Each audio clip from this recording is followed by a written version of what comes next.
mAh battery, and a non-expandable storage at 32 gigabytes. It has a built-in heart rate sensor besides its 12 megapixel camera on the back, which is capable of recording 4K video, as well as a 2.1 megapixel front-facing camera that can film in 1080p. There's also a built-in fingerprint scanner, which Samsung has been improving quite a lot recently, and it's running Android 4.4.4 KitKat with Samsung's TouchWiz skin over it. The iPhone 6, on the other hand, is rocking Apple's latest dual-core 888 chip with 1GB of RAM. It's packing a slightly smaller 1810 mAh battery and a non-expandable storage option of either 16, 64, and 128GB. It's equipped with an 8 megapixel iSight camera in the back that's capable of recording 1080p at 60 frames per second and slow-motion 720p at 240 frames per second. There's a 1.2 megapixel FaceTime camera in the front that's equipped with a larger aperture and a new sensor that can take burst photos and HDR videos at 720p. The iPhone 6 also features iOS 8, NFC, and Touch ID, which can be used for Apple Pay. Pricing: the Galaxy Alpha is only available through AT&T and is going for $199 with a 2-year contract, while the iPhone 6 is available for all 4 major US carriers for $199, $299, and $399, and is available in space gray, gold, and silver. From a design standpoint, the Galaxy Alpha is one of the first Samsung devices to sport a metal frame instead of a fully polycarbonate housing. The Galaxy Alpha is well built, the chamfered edges, the metal buttons look amazing, and it's the very first Samsung phone design-wise that I love. The iPhone 6, on the other hand, is completely different from the iPhone 5S. It's much thinner, more rounded, and features a screen that curves slightly over the edges, which feels much more natural when swiping across the display. Both phones are ridiculously thin. The Galaxy Alpha is a tad bit thinner and lighter than the iPhone 6, weighing in at only 115 grams and 6.7 millimeters thick, while the iPhone 6 is at 129 grams and 6.8 millimeters.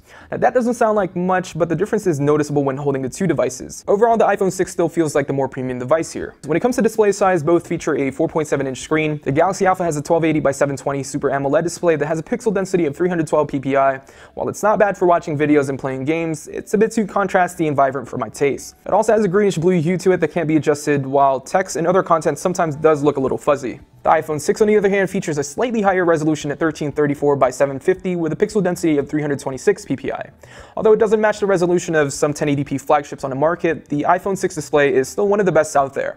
The colors are great, viewing angles are phenomenal, and overall just looks better than what the Alpha offers. So I'd have to give it to the iPhone 6 on this one. So let's take a quick break from this video and thank our friends over at GoDaddy. It's go time, and GoDaddy's here to help you kick butt online. Start your website today with $1.99.com and visit GoDaddy.com and enter the promo code 199techno to get your .com for just $1.99. Some limitations apply. See website for details.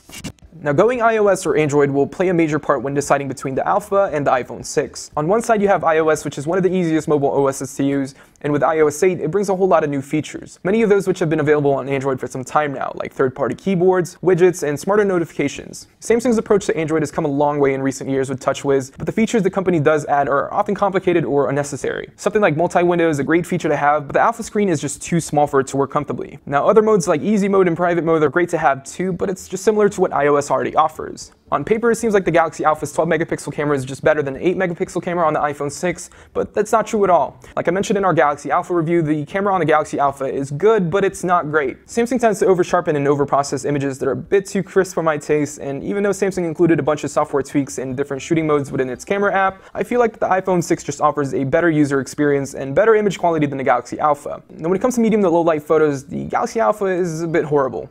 Colors are inaccurate and looks muddy, while the iPhone 6 shows more details in pictures, and colors are more accurate in my opinion. Performance-wise, it's really hard to compare both of these devices side by side. The iPhone 6 is equipped with a dual-core 888 chip with 1GB of RAM, while the Alpha has a quad-core Snapdragon 801 processor with 2GB of RAM.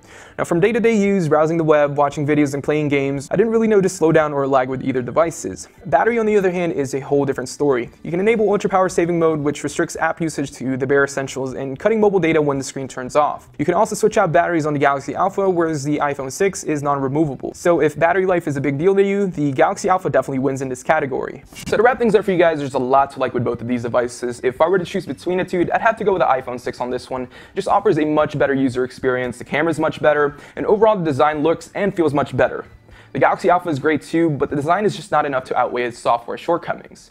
Anyways, that's it for this video, guys. If you guys have any questions, just let us know in the comments down below. And as always, I'm Mark Lentanga from Techno Buffalo. I'll see you guys in the next video.